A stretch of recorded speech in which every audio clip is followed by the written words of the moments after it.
Hai semua, renungan harian mula lagi untuk saya. Saya Patang, masih hidup.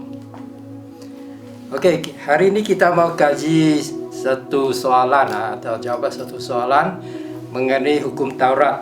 Di dalam Galatia 3 dan ayat 23 hingga 25, dia bunyi macam ini. Sebelum datangnya iman, kita dikawal oleh hukum Taurat, dikurung sementara menantikan iman yang akan dinyatakan kelak. Oleh itu, hukum Taurat ialah guru kita yang membawa kita kepada Kristus untuk diperbenar oleh iman. Ini penting ayat 25. Tetapi selepas datangnya iman, kita tidak lagi di bawah penguasaan hukum Taurat. Jadi ada setengah orang dia kurang faham. Dia ingat bahawa oleh kerana Paulus kata kita tidak lagi di bawah penguasaan hukum Taurat, dia anggap bahawa hukum Taurat tidak pakai lagi untuk kita atau tidak sah lagi untuk kita yang diselamatkan oleh iman di dalam Yesus Kristus. Tapi saya nak kata di sini bahawa hukum Taurat itu memang sah di dalam kekristenan kita. Apa sebab hukum Taurat masih sah? Hukum Taurat masih sah, saya akan beri 3 sebab.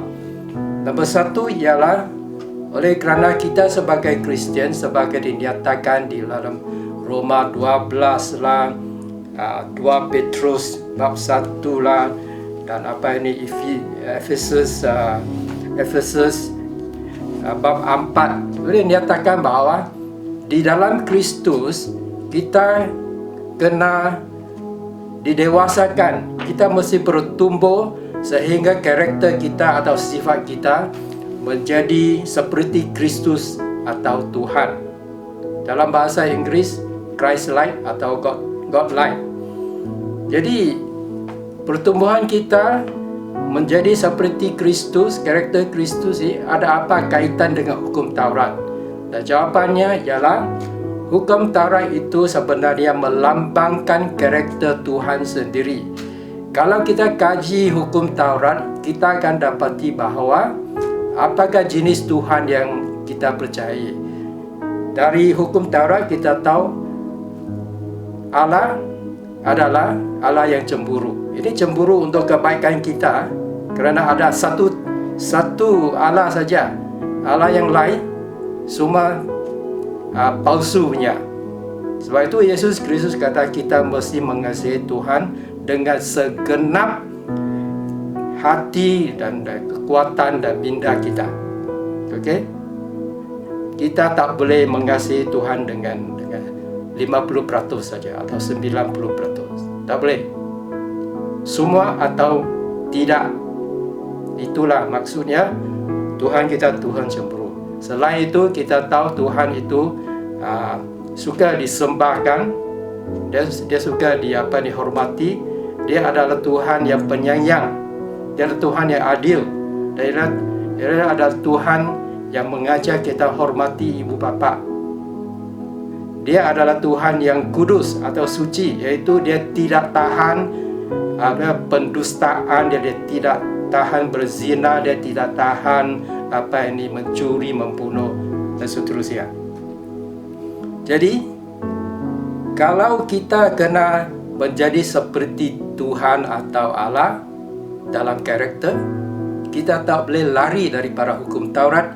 Oleh kerana hukum Taurat itu sebenarnya melambangkan karakter Tuhan sendiri.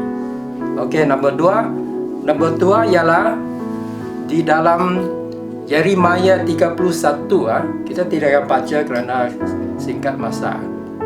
Dalam Yeremia 31 ayat 31 hingga 33 dinyatakan bahawa Tuhan akan buat perjanjian baru dengan umat Israel, kerana perjanjian lama itu mereka ingkari. Jadi di dalam perjanjian baru ini, hukum Taurat itu akan ditulis di dalam minda atau di dalam hati kita. Okay, itu penting dia bukan saja ditulis dalam batu law lagi, tetapi di dalam perjanjian baru hukum Taurat itu akan ditulis di dalam minda dan hati kita. Dan itu tentu sekali lah melalui Roh Kudus yang hidup di dalam diri kita kalau kita beriman dalam Kristus. Okey.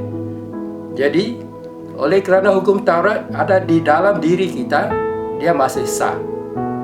Sebab nombor 3 ialah Yesus Kristus sendiri di dalam Matius 5, dia kata dia tidak datang untuk menghapuskan hukum Taurat, tetapi dia datang untuk menggenapi dia.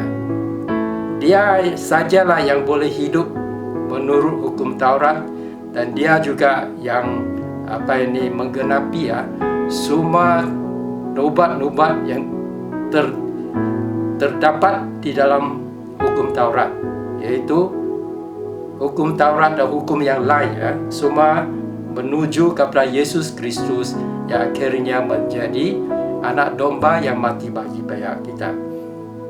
Jadi Yesus Kristus kata hukum Taurat tidak akan dihapuskan.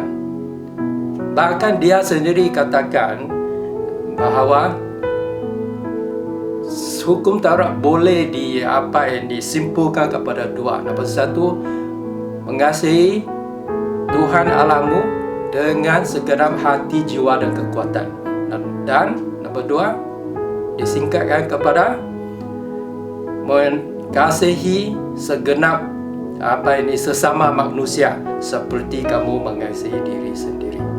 Jadi atas 3 sebab ini, saya boleh katakan bahawa hukum Taurat masih kuat kuasa di dalam hidup seorang Kristian di dalam zaman perjanjian baru. Sekian, Tuhan berkati.